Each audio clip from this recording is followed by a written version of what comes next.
Hello my dear students, this is Riya Bhatia और आपका बहुत बहुत स्वागत है आपके अपने channel rank up with Riya पर। बच्चों, स्क्रीन पर जो दादाजी बैठे हैं ना, हाथ में खंजरी लिए, चेहरे पर मुस्कान, मैं चाहती हूँ आज क्लास ख़त्म होने के बाद आप इन्हें कभी भूल ना पाओ। लेकिन पहले एक सवाल, संत कौन होता है? सोच के बताना। जो गेरुए कपड़े पहने, जो घर परिवार छोड़कर जंगल चले जाए, जो लंबी जटा जूट रखे, माला घुमाए। अगर आपके दिमाग में भी यही पिक्चर आई तो आज की कहानी ये पिक्चर तोड़ देगी, क्योंकि आज हम एक ऐसे इंसान से मिलने जा रहे हैं जो सुबह खेत में जाकर हल चलाते थे, जिसके घर में बेटा बहू थे जो बिल्कुल आप और हम जैसे ग्रस्त थे, पर भी पूरा गांव उन्हें संत मानता था। नाम बाल गोविंद भगत। और उनकी ये कहानी लिखी है एक ऐसे लेखक ने जिसकी कलम के बारे में कहा जाता है कि वो शब्दों से फोटो खींच देती हैं। चलो उस गांव में चलते हैं। छोटा सा गांव, आज से लगभग 100 साल पहले। Let's begin. लेकिन गांव में घुसने से पहले उस आदमी से तो मिल लो जो हमें ये कहानी सुना रहा है। राम वृक्ष बेनीपुरी बिहार के मुजफ्फरपुर के रहने वाले, गांव की मिट्टी में खेले, गांव की मिट्टी पर लिखा। लोग इन्हें कहते थे कलम के जादूगर, और क्यों ना कहते, ये आपको अगले 10 मिनट में खुद समझ आ जाएगा। और एक बात ध्यान से सुन लो, ये जो आज हम पढ़ रहे हैं ये कहानी नहीं है, ये क्या है, एक रेखा चित्र है। मतलब लेखक ने बाल गोविंद भगत को अपनी आंखों से देखा था। ये सब सच में हुआ। रियल इंसान, रियल गांव, रियल ही। लेखक ने बस अपनी यादों से उनका शब्द चित्र बना दिया, इसीलिए रेखा चित्र। इसीलिए बच्चों, रेखा चित्र। फटाफट क्विक रिवीजन। लेखक राम वृक्ष बेनीपुरी जी। विधा रेखा चित्र। 1 नंबर पॉकेट में डाल लो। और क्या चाहिए जनाब? तो चलिए गांव की पगडंडियों पर चलते चलते एक खेत के पास रुकते हैं। वहां एक आदमी दिख रहा है। क्यों बच्चों, दिख रहा है ना? उम्र 60 से ऊपर होगी। कद ज्यादा लंबा नहीं, मंझोला मतलब मीडियम। रंग गोरा और चेहरा सफेद बालों से ऐसे जगमग कर रहा है जैसे चांदी। बदन पर कपड़ा नाम मात्र का, बस कमर में एक लंगोटी और सिर पर एक अजीब सी कनफटी टोपी पहने हुए हैं। कान पर ढकी हुई जो टोपी, उसको कहते हैं। ज्यादा आज जैसे ही जाड़ा आता है तो ऊपर एक कम्बली ओढ़ लेते हैं भाई। एक काला कंबल ओढ़ लेते हैं। माथे पर चमकता चंदन है। गले में तुलसी की बेडौल सी माला। देखकर लगेगा पक्का कोई साधु है। देखकर लग रहा है ना, लेकिन नहीं। यही तो ट्विस्ट है कि साधु नहीं है, लेकिन घर में बेटा है, पतोहू है। पतोहू मतलब बहू। थोड़ी खेती बाड़ी है, एक साफ सुथरा सा मकान है। पूरे के पूरे गृहस्थ हैं, तो फिर संत क्यों बोलते हैं मैम इन्हें लोग? बस यही तो सवाल है। इसी को पकड़ के बैठे रहो, पूरी कहानी इसी का जवाब है। एग्जाम के एमसीक्यूज को जल्दी से देख लेते हैं। भगत का व्यक्तित्व चित्रण पूछा जाए अगर, तो क्या क्या लिखेंगे? उम्र 60 प्लस, मंझोला कद का व्यक्तित्व, लंगोटी, कनफटी टोपी, काली कमली पहने हुए, चंदन लगाए हुए माथे पर, तुलसी की बेडौल माला, और सबसे इम्पोर्टेंट, वो साधु नहीं गृहस्थ थे। तो फिर बिना किसी देरी के आगे बढ़ते। अब बच्चों, उनके घर के अंदर झांक कर देखो। दीवार पर एक तस्वीर टंगी हुई है, कबीर की। भगत जी कबीर को भगवान की तरह मानते थे, नाम तक नहीं लेते थे। कबीर थे, कहते थे कबीर को साहब, मेरे साहब। गीत गाते तो किसके? कबीर के। जिंदगी का कोई फैसला लेना हो तो उनसे पूछते थे, साहब क्या कहते हैं। सोचो जरा, हमारे आइडल्स कौन होते हैं? Cricketers, authors, actors, YouTubers. हम उनके पोस्टर्स लगाते हैं, उनकी जर्सी पहनते हैं। भगत जी के आइडल 600 इयर्स पुराने एक संत थे कि नहीं? एक संत थे जिनका पोस्टर उन्होंने लगा रखा है दीवार पर। और उन्होंने सिर्फ पोस्टर नहीं लगाया, उन्होंने वो जिंदगी जी कर दिखाई। इसीलिए उनकी टोपी कनफटी थी। कनफटी मतलब कबीरपंथी, मतलब कबीरपंथी थे वो, और कनफटी टोपी पहनते थे कबीर के रास्ते पर चलने वाले। साहब, एग्जाम पॉइंटर्स देखें, साहब किसे कहा गया है? कबीर को कहा गया है। 1 नंबर बिना मेहनत का पॉकेट में रख लो। गांव वाले इनकी इतनी इज्जत क्यों करते थे? भगत जी के कुछ रूल्स थे, अपने बनाए हुए, और इन रूल्स को उन्होंने कभी नहीं तोड़ा, कभी नहीं। पहला रूल जो था वो था झूठ नहीं बोलना, कभी नहीं, चाहे नुकसान हो जाए। दूसरा, बात सीधी करना, 2 टूक साफ और सीधी, लेकिन किसी से झगड़ा कभी नहीं करते थे। तीसरा, किसी की चीज को हाथ लगाना बिल्कुल वर्जित था उनके लिए। और ये तीसरा रूल कितना डीप है, जरा सुनेंगे। वो दूसरों के खेत में शौच तक नहीं करते थे। सोचना जरा, इतने बारीक। आज हम लोग दूसरों का वाईफाई बिना पूछे चला लेते हैं, और एक ये इंसान जो दूसरे की मिट्टी तक का हक नहीं मारते, इसको कहते हैं करेक्टर। क्लास, अब हम इस चीज को देखेंगे कि 4 गुण जो आएंगे भगत की साधुता के, वो कौन कौन से हैं। 4 फिंगर्स 4 रूल्स, सच, 2 टूक बात, झगड़ा नहीं, बिना पूछे कुछ नहीं। 4 फिंगर्स 4 रूल्स। नेक्स्ट, और अब उनकी सबसे हैरान कर देने वाली आदत खेती उनकी थी, मेहनत उनकी थी, फसल भी उनकी ही थी। पर मेरा कुछ नहीं है कहते थे। क्या? क्यों? क्योंकि कहते थे सब कुछ साहब का है भाई, मेरे साहब का। तो हर फसल के बाद क्या होता था देखो, पूरा अनाज सिर पर लाद के और पैदल चल देते थे। पूरा अनाज सिर पर लादकर 4 कोस चले जाते थे। 4 कोस यानी 12 किलोमीटर दूर, कबीरपंथी मठ तक। मठ मतलब संत महात्माओं का स्थान, आश्रम जैसा। वहाँ पूरा अनाज भेंट में दे देते थे, और उसके बाद प्रसाद रूप में जो भी कुछ मिलता था वो घर वापस लेके आते थे। उसी से साल भर घर चलाते थे। समझो कि इस सोच को समझो उनकी। पहले भगवान का हिस्सा खुद के बाद में है, समझ में आ रही है? पहले देना, फिर जो मिले उसमें संतोष। आज की लैंग्वेज में बोले तो गाइज, मैं ओनर नहीं हूँ, मैं सिर्फ करेक्टर हूँ। तो फिर अब एग्जाम्स के लिए इम्पोर्टेंट क्या है? फसल पहले कहाँ जाती थी? फसल पहले कहाँ जाती थी? कबीरपंथी मठ में जाती थी। यस, कबीरपंथी मठ में 4 कोस दूर भेंट दो, प्रसाद लो। अब आंखें बंद करो 1 सेकेंड और मेरे साथ सोचो।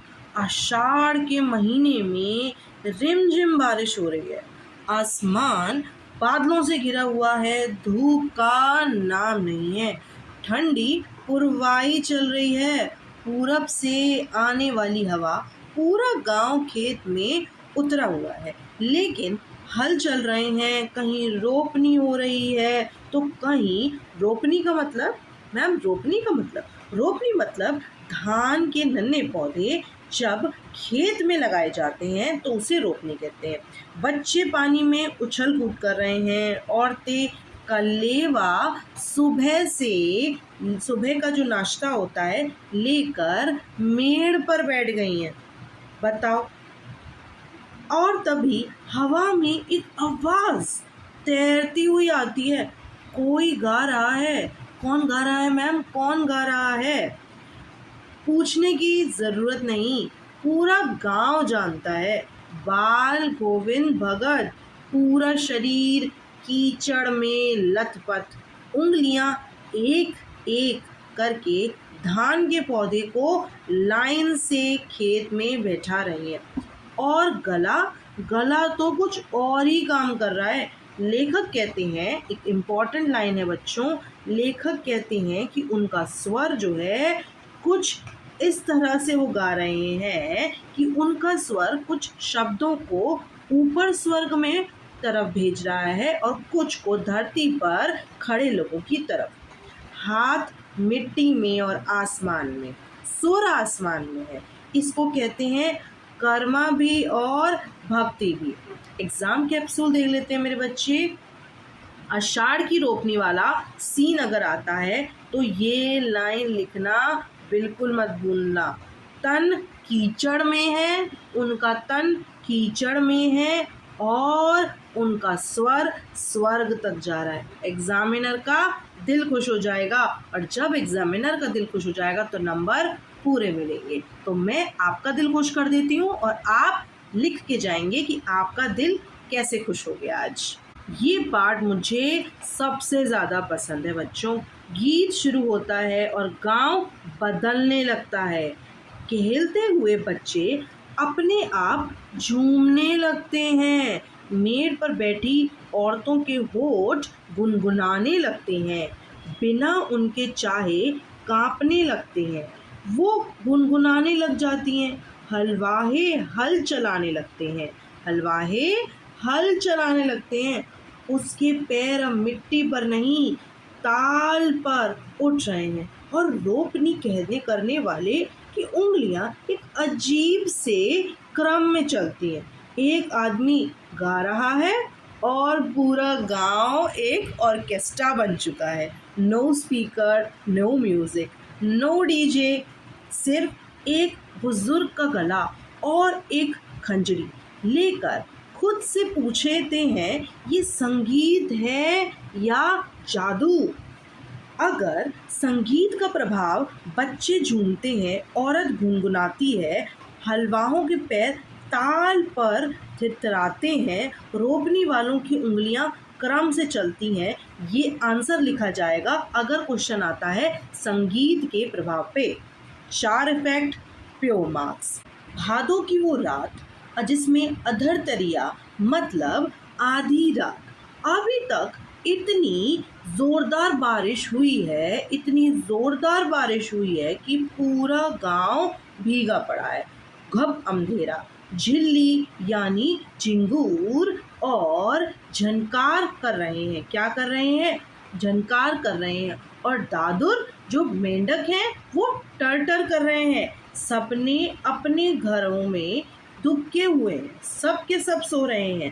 तभी दूर से एक डिमक डिमक डिमक डिमक, कौन क्या हो रहा है? खंजड़ी। और उसके पीछे एक बुजुर्ग की आवाज आ रही है। ये क्या आ रही है? एक बुजुर्ग की आवाज आ रही है जो रात के सारे शोर को चीरती हुई सीधे कानों तक आती है। झिंगूर हार गए हैं भाई साहब, झिंगूर हार गए हैं, मेंढक हार गए हैं। आवाज सिर्फ एक है। लेखक लिखते हैं कि वो बहारी बादलों वाली आधी रात, उसमें एक गाना ऐसा लगता था जैसे अंधेरे में अचानक से किसी ने बिजली गिरा दी हो। और गाने का मतलब क्या था जानते हो? नहीं जानते हो तो अब देखो। वही कबीर का मैसेज जो कबीर देते थे, हे मुसाफिर जाग रहा है, तेरी गठरी पर चोर की नजर है। मतलब हे इंसान, मोह माया और नींद को मत कर, उसको त्याग दे और अपनी आत्मा को जगा। पूरा संसार सो रहा है, एक आदमी का संगीत जाग रहा है और जगा रहा है। भादों की रात का गीत संदेश अगर आता है तो उसमें क्या लिखेंगे? सोई हुई आत्मा को जगाना, मुसाफिर जाग। इसका मतलब इंसान को चेतावनी दी जा रही है। उनका सुबह का शेड्यूल सुनो। प्रॉमिस करो हंसोगे नहीं मुझ पर।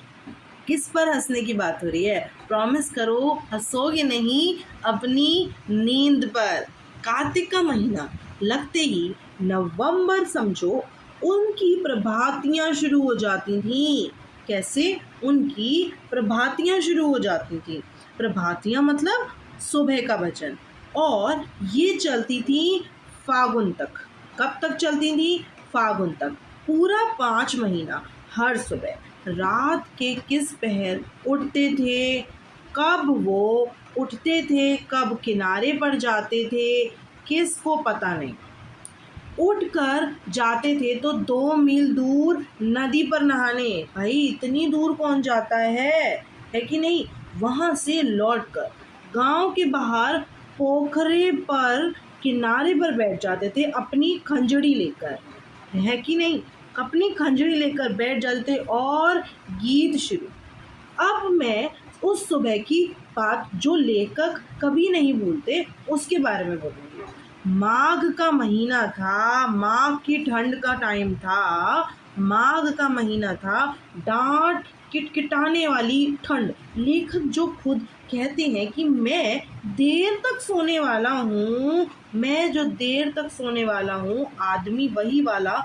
उस दिन भगत जी के संगीत उन्हें खींचकर पोखरे तक ले आए।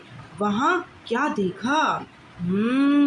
आसमान के तारे अभी बुझे नहीं हैं। पूरब में हल्की हल्की हवा चल रही है। चारों तरफ कुहासा सा छाया हुआ है। कोहरा, कुहासा मतलब कोहरा। और उस धुंध के बीच खुश की चटाई पर काली कमली ओढ़ कर एक आदमी गा रहा है। भाई क्या गा रहा है? इतना डूब कर कि कमली बार बार उसके सर से नीचे चली जाती है। लेखक लिखते हैं, ध्यान से सुनेंगे मेरे बच्चे, लेखक लिखते हैं कि मैं ठंड से कांप रहा था, मैं इतना कांप रहा था, और उनके माथे पर पसीने की बूंद चमक रही है। क्या बात कर दी! एक ही जगह, एक ही ठंड, एक को पसीना, एक को ठंड। इसी का नाम है तल्लीनता।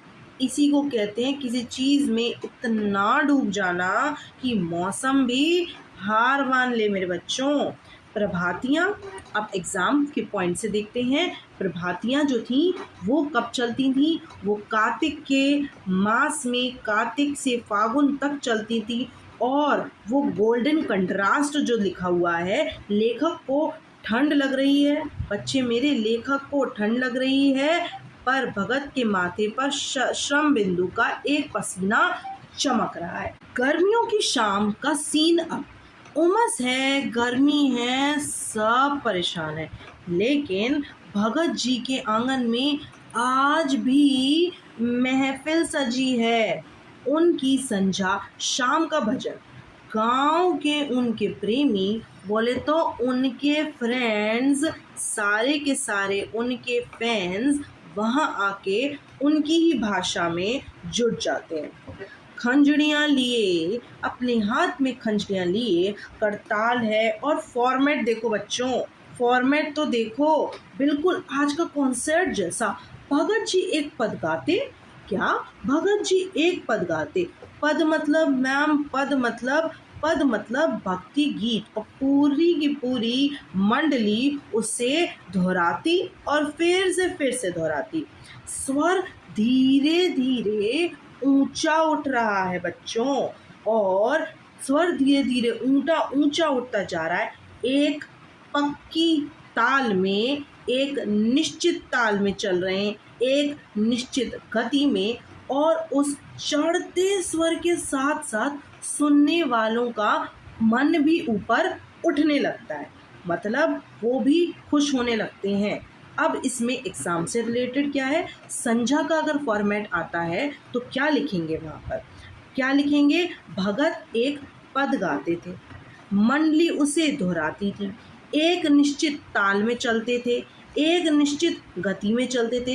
बेटा मेरे ये वाला फ्रेज एज इट इज़ याद रखेंगे, एक निश्चित ताल और एक निश्चित गति, तो हमारा एग्जामिनर खुश हो जाए। और फिर पता है वो मोमेंट आता है, सुर चढ़ने लगता है और सुर चढ़ते चढ़ते तन पर हावी हो जाता है।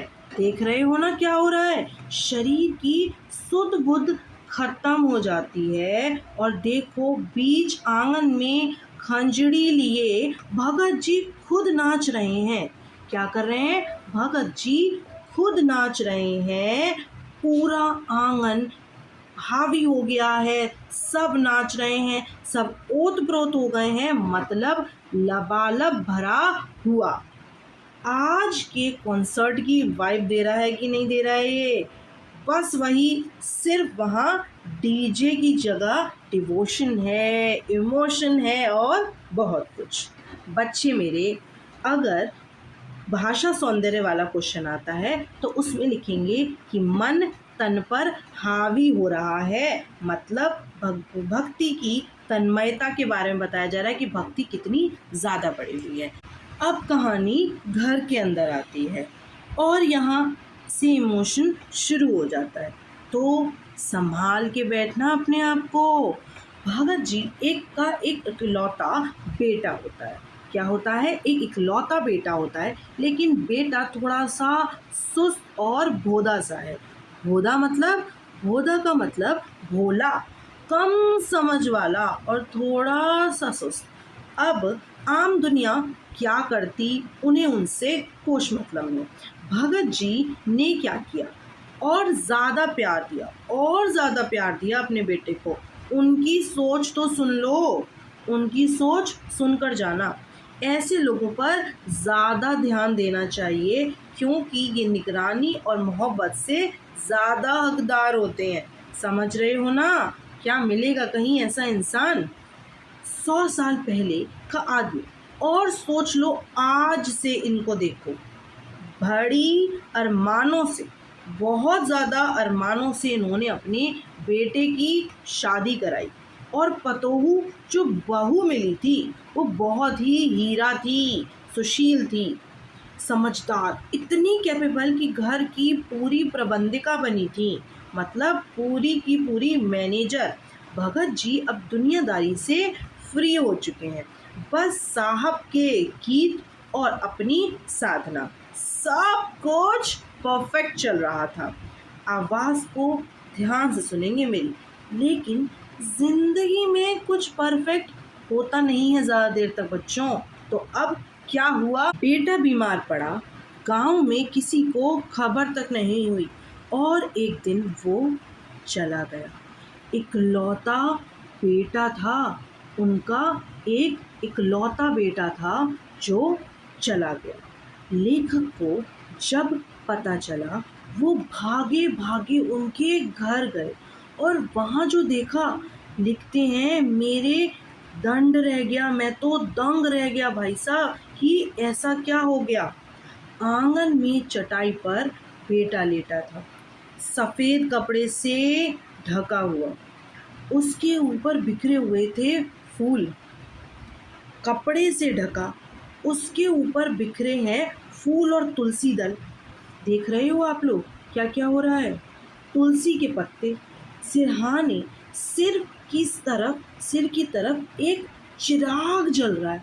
क्या जल रहा है, एक चिराग जल रहा है, बस हल्की सी लौ है जिसकी, सिर्फ और सिर्फ चिराग ही दिख रहा है। और सामने जमीन पर आसन जमाए, क्या दिख रहा है वहाँ पे, सामने जमीन पर भगत जी गीत गा रहे हैं। वही भगत जी गीत गा रहे हैं, वही पुराना स्वर, वही पुरानी तल्लीनता, जैसे कुछ हुआ ही नहीं।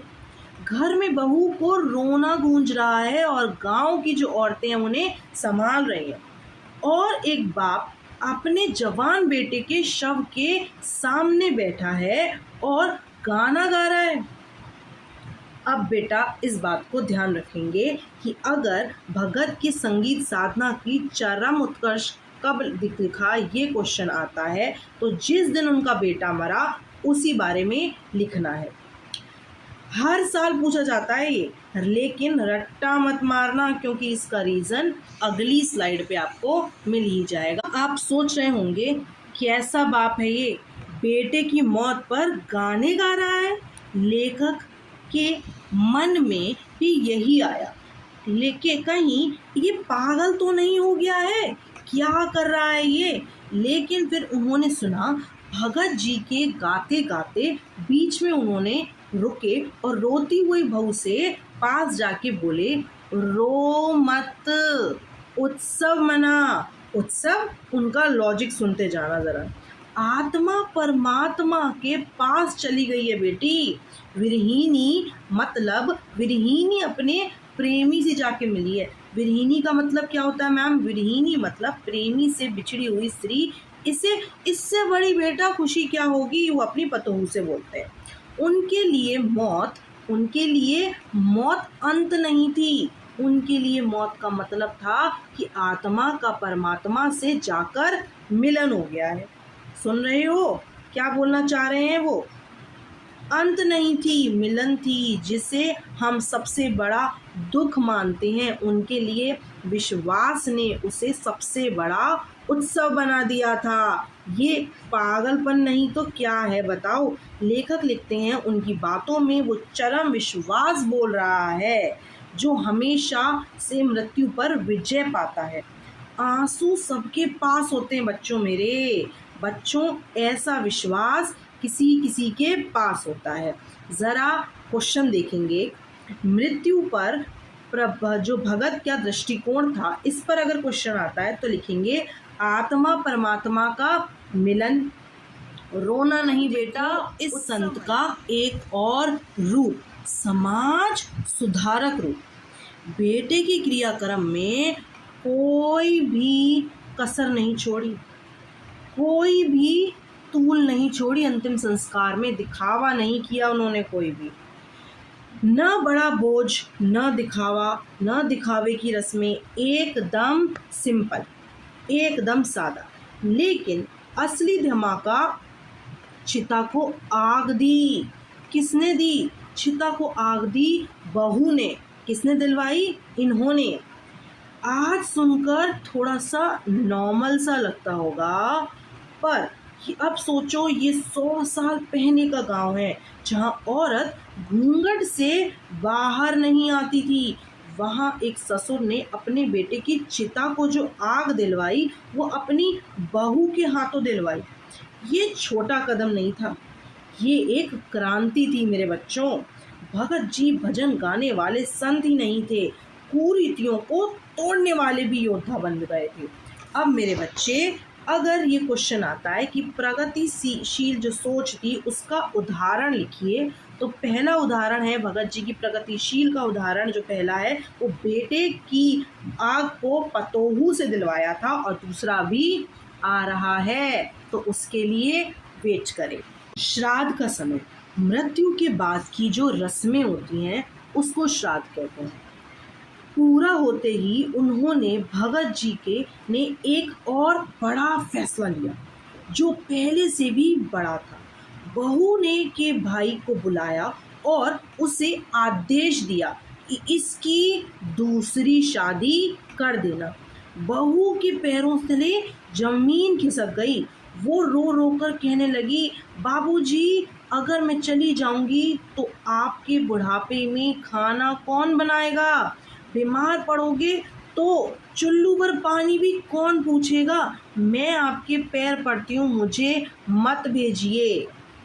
एक अकेला बुजुर्ग, बेटा जा चुका है, घर में सिर्फ और सिर्फ बहू थी जो सेवा करती। कोई भी इंसान क्या करता मेरे बच्चों? रोक लेता अपने लिए। भगत जी का फैसला अटल था, उन्हें किसी की बात नहीं सुननी। तू जा, उन्होंने क्या आखिरी दलील दी, सुनना ज़रूर। तू जा, नहीं तो मैं घर छोड़ दूंगा, चला जाऊंगा।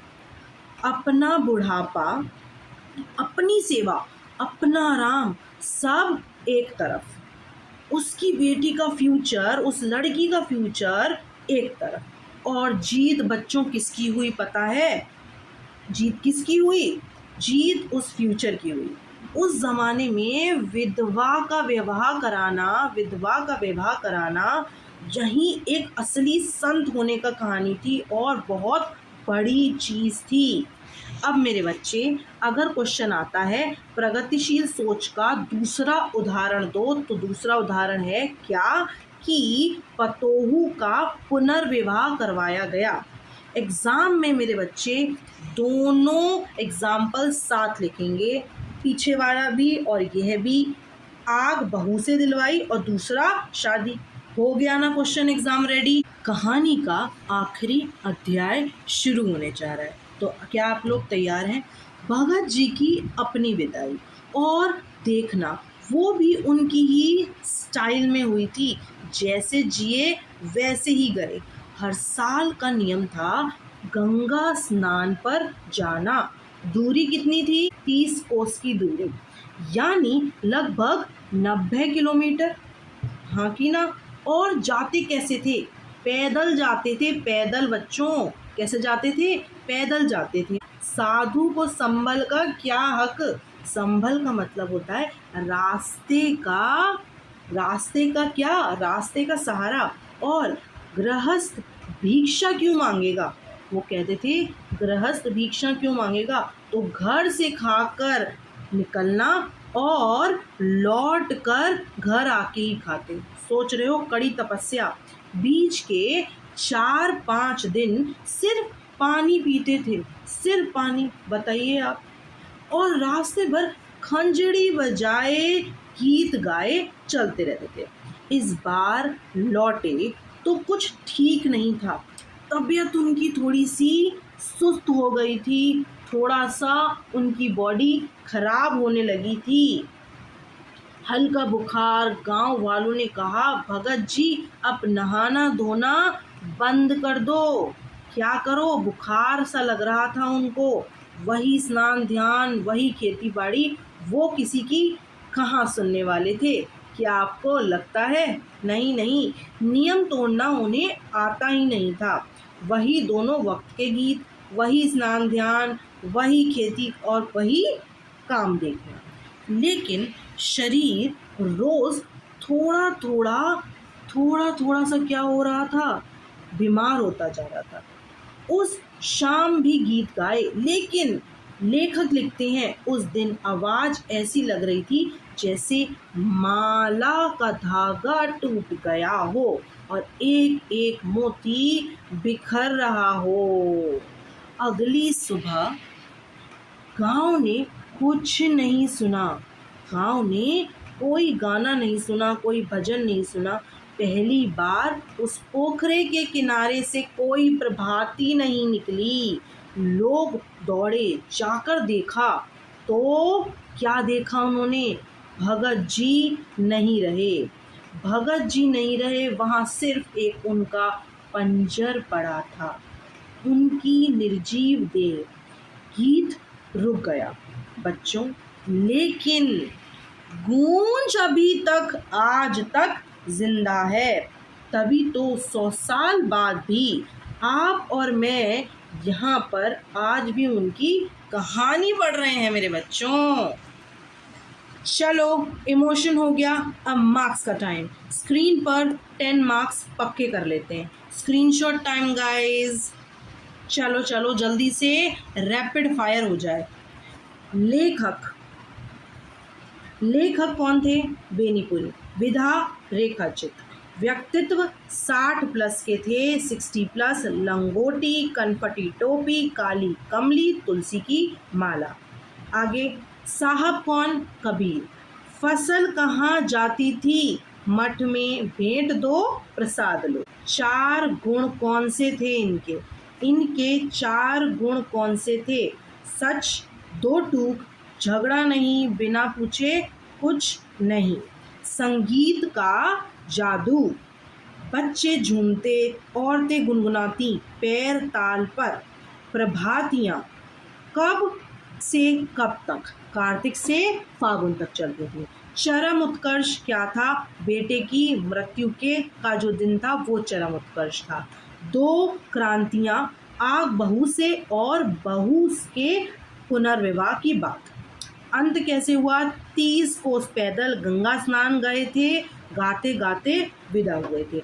ये 10 पॉइंट्स जो आपके हैं, तो अगर आप इसे कर लेते हैं तो चैप्टर से कोई भी क्वेश्चन आपको नहीं रोक सकता। ये रिया दीदी का प्रॉमिस है, ये रिया दीदी की गारंटी है मेरे बच्चों। वापस वही सवाल जो पहले था, संत कौन होता है? गेरुए कपड़ों से, जटा से, जंगल से, एक लंगोटी वाला किसान जो कभी झूठ नहीं बोला, जिसने अपना सब कुछ बांट दिया, जिसने मौत को एक उत्सव मनाया और अपने आराम से पहले अपने बहू के फ्यूचर को देखा, वो संत होता है कि नहीं? हाँ, स्क्रीन पर लिखा है, सब मेरे साथ पढ़ेंगे। साधु वेश से नहीं, कर्म से होता है। यही इस चैप्टर का दिल है। अगर बाल गोविंद भगत आज आपके दिल को छू गए हैं तो लाइक ठोको, दोस्तों के साथ शेयर करो, सब्सक्राइब करो, और इसीलिए जिसके वजह से ताकि हर चैप्टर ऐसे ही एक कहानी बनकर आपको याद रहे। और कमेंट में मेरे प्यारे स्टूडेंट्स ज़रूर बताओ भगत जी की कौन सी ऐसी बात है जो आपके दिल को छू गई है। मिलते हैं एक अगले चैप्टर में एक और कहानी के साथ। जब तक के लिए keep learning, keep rising, and मिलते हैं। रैंक अप करते रहो with Riya. Make your parents proud.